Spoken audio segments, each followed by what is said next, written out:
Hello అందరికీ welcome back to my channel man way and mom. ఈరోజు video వచ్చేసి ఏంటంటే నేను మా పాప కోసం ఈరోజు ఇంట్లోనే ఉగ్గు రెడీ చేస్తున్నా.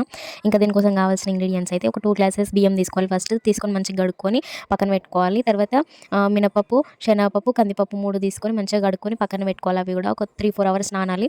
తర్వాత కొన్ని బాదాములు కూడా తీసుకొని అవి కూడా కడుక్కొని పక్కన పెట్టుకోవాలి. అవి కూడా ఒక 5-6 అవర్స్ నానబెట్టుకోవాలి. అన్ని నానిపోయిన తర్వాత మంచిగా ఒక టవల్ కింద వేసుకొని, టవల్ అయినా పర్లేదు, ఏదైనా మంచి క్లాత్ అయినా పర్లేదు, మంచిగా అన్ని ఆరబోసుకోవాలి. బియ్యం పప్పులు గిన్నె అన్ని మంచిగా ఆరేటట్టు తడంతా పోయేటట్టు మంచిగా ఆరబెట్టుకోవాలి. కొంతసేపు మంచిగా ఆరిపోయిన తర్వాత ఒక ప్యాన్ మంచిగా హీట్ చేసుకొని ఇవన్నీ మంచిగా అందులో వేసుకొని మంచిగా ఫ్రై చేసుకోవాలి. గోల్డెన్ బ్రౌన్ కలర్ అయ్యేంతవరకు ఇవన్నీ పప్పులు గిన్నె అయిపోయిన తర్వాత కొంచెం వాము, కొంచెం జీలకర్ర కూడా మంచిగా ఫ్రై చేసుకోవాలి కొంచెం లైట్గా. తర్వాత ఇవన్నీ చల్లారిపోయిన తర్వాత మంచిగా మిక్సీ పట్టుకోవాలి.